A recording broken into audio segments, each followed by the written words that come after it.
Sualkuchi e-rickshaw সন্থাৰ কৰ্মবিৰতি কালত বৰশী অঞ্চলৰ পৰা অহা ই-ৰিক্সাৰ দৌৰাত মত অতিষ্ঠ শুৱালকুছি স্থানীয় ই-ৰিক্সা চালক।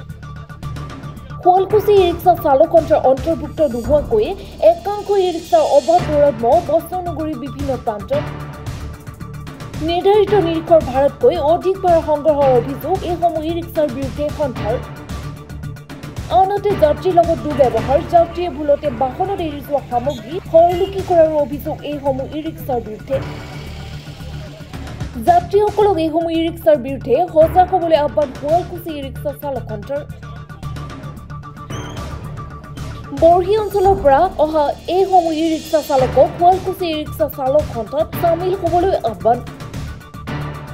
আজি আমাৰ শুৱালকুছিৰ ই-ৰিক্সাখিনিৰ বহুত সমস্যা হৈ গৈছে।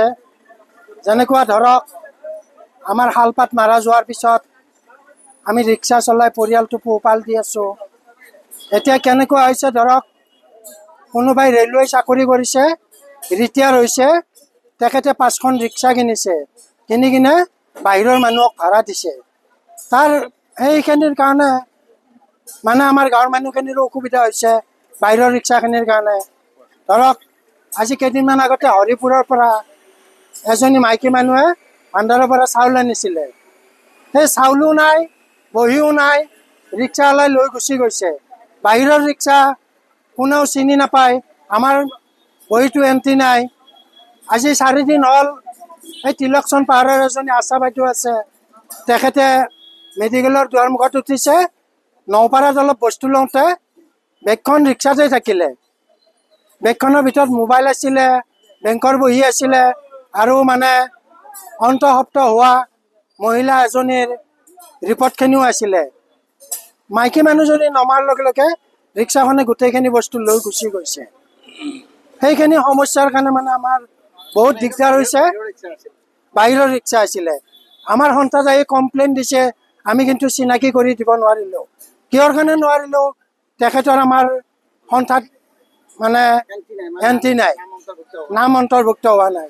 সেইকাৰণে আমি বাহিৰৰ ৰিক্সাখিনিক গোটেইখিনি আহি আমাৰ সন্থাত অন্তৰ্ভুক্ত হোৱাৰ কাৰণে মানে আজি আমি এই বন্ধটো পালন কৰা হৈছে।